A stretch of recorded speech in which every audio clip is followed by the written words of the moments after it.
OBC आरक्षणाला धक्का लागल्यास 288 जागा लढू, ओबीसींना विरोध करणाऱ्या उमेदवाराला पाडू, ओबीसी नेते प्रकाश शेंडगेंनी इशारा दिलाय। ओबीसी आरक्षणाला हात लावणाऱ्याचा हात काढू असंही शेंडगेंनी म्हटलंय।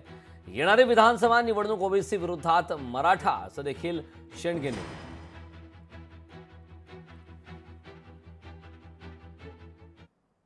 ही विधानसभा जी आहे, ह्या विधानसभेमध्ये पूर्ण तयारीनिशी हा ओबीसी रस्त्यावर उतरणार आहे, राजकीय लढाई सुरू करणार आहे आणि सत्ता संपादन केल्याशिवाय जर जेवढे जी-आर सरकारने काढलेले आहेत ते सगळे जी-आर जे आहेत ते सगळे जी-आर सत्ता आल्यानंतर पहिल्या कॅबिनेटमध्ये हे सगळे जी-आर रद्द केले जातील।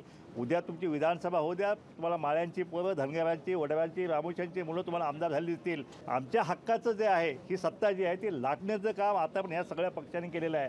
म्हणून आता आम्हाला ह्या पक्ष जे आहेत ह्या सगळ्या पक्षांना आम्ही घरचा रस्ता दाखवणार आणि कुठल्याही पैसे ओबीसी बहुजन जे आहे, ओबीसी बहुजन पार्टीचं जे आहे सरकार त्या ठिकाणी आणणार। ओबीसी मुख्यमंत्री आणि बहुजन सरकार हे ब्रीदवाक्य घेऊन या ठिकाणी आम्ही रस्त्यावरची लढाई आम्ही सुरू करत आहोत। आणि आपल्या हातात 2 काम आहेत, तसं काही नाही, टेन्शन नाही घ्यायचं। 2 काम आहेत, इतकं काय गडबड करायची गरज नाही, मुंबईला जायची बी काय गरज नाही। आपल्याला 2 काम आहेत आपल्या हातात। मराठ्याला आरक्षण नाही दिलं 288 पाडून टाकायचे यांचे पुरे आणि मग मुंबईला जाऊ। हे माझं म्हणणं असं आहे की त्यांनी मिळाली तरीही लढावं, नाही मिळाली तरीही लढावं, 288 जागा लढाव्यात।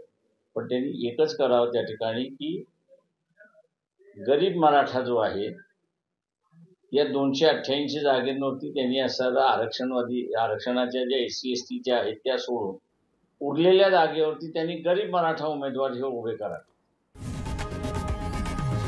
लोकशाही मराठी ऐका, पहा, जागरूक रहा।